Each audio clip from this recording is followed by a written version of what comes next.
Online platform पर कई तरह का सर्विस उपलब्ध है, चाहे वह फोटो एडिटिंग को लेकर हो, वीडियो एडिटिंग को लेकर हो, ऑनलाइन खरीदारी को लेकर हो या फिर ऑनलाइन अर्निंग करने को लेकर हो।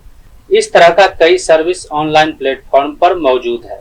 लेकिन इस सर्विस को इस्तेमाल करने के लिए उस प्लेटफॉर्म पर, उस वेबसाइट पर यूजर को अपना अकाउंट क्रिएट करना पड़ता है। उसके बाद ही यूजर उस सर्विस को यूज कर सकते हैं। वेबसाइट पर अपना नया अकाउंट क्रिएट करने के लिए यूजर को अपना ईमेल आईडी के साथ कुछ डिटेल फिल करके नया पासवर्ड भी क्रिएट करना पड़ता है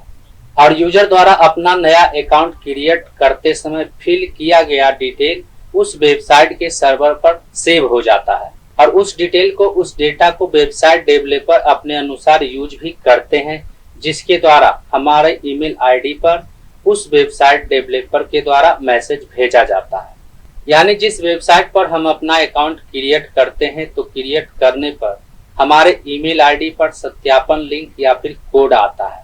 जिसके द्वारा हम अपने ईमेल आईडी को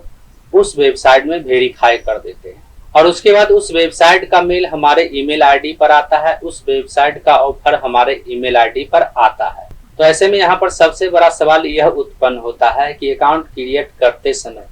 हम जो डिटेल फिल करते हैं और हम जो नया पासवर्ड क्रिएट करते हैं तो क्या वह पासवर्ड भी वेबसाइट डेवलपर को पता होता है,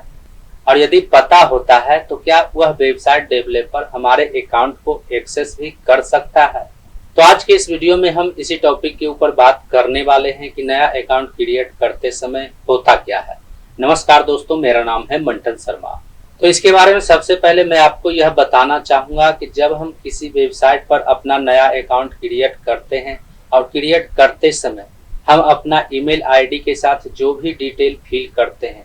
वह डिटेल उस वेबसाइट के सर्वर पर सेव हो जाता है, लेकिन पासवर्ड सेव नहीं होता है, बल्कि हमारे द्वारा क्रिएट किया गया पासवर्ड का एक कोड जनरेट होता है और जो कोड जनरेट होता है वही कोड उस वेबसाइट के सर्वर पर सेव हो जाता है। तो ऐसे में जब हम किसी वेबसाइट पर अपना नया अकाउंट क्रिएट करते हैं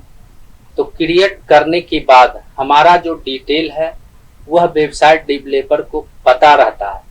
हमारा जो ईमेल आईडी के साथ डिटेल है वह डिटेल और ईमेल आईडी वेबसाइट डेवलपर को मालूम होता है, लेकिन हमारा पासवर्ड वेबसाइट डेवलपर को मालूम नहीं होता है, बल्कि पासवर्ड की जगह पर कोड मालूम होता है और इसीलिए वेबसाइट डेवलपर हमारे अकाउंट को एक्सेस नहीं कर सकता है। वही क्रिएट किया गया वह पासवर्ड सिर्फ यूजर को ही पता होता है, यूजर के अलावे किसी और को पता नहीं होता है। जैसे OnPassword के इकोसिस्टम में जब हम अपना नया अकाउंट क्रिएट करते थे तो क्रिएट करते समय हमें अपना ईमेल आईडी और कुछ डिटेल फिल करके पासवर्ड क्रिएट करना होता था। तो इकोसिस्टम के सर्वर में हमारा ईमेल आईडी के साथ डिटेल सेव हो जाता था, लेकिन पासवर्ड की जगह पर एक कोड सेव होता था। यहाँ पर आप देख सकते हैं कि जब हम इकोसिस्टम में अपना अकाउंट क्रिएट करते थे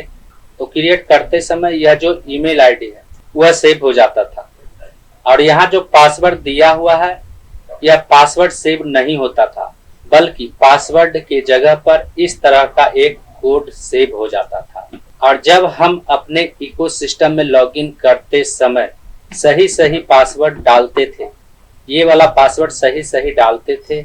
और यह पासवर्ड सही डालने के बाद वह इस कोड से मैच होता था और मैच होने के बाद ही हम इकोसिस्टम में लॉगिन कर पाते। यदि हम इस पासवर्ड में से कोई सा भी एक अंक गलत डालते हैं तो गलत डालने के बाद वह इस कोड से मैच नहीं होता है, जिसके कारण हम इकोसिस्टम में लॉगिन नहीं कर पाते।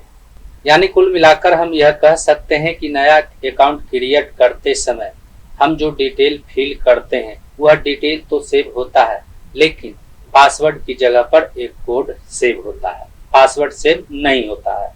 उम्मीद करता हूं इस वीडियो में दी गई जानकारी को आप अच्छी तरह से समझ गए होंगे। इस वीडियो से संबंधित यदि आपके मन में कोई सवाल है तो आप हमें नीचे कमेंट में पूछ सकते हैं।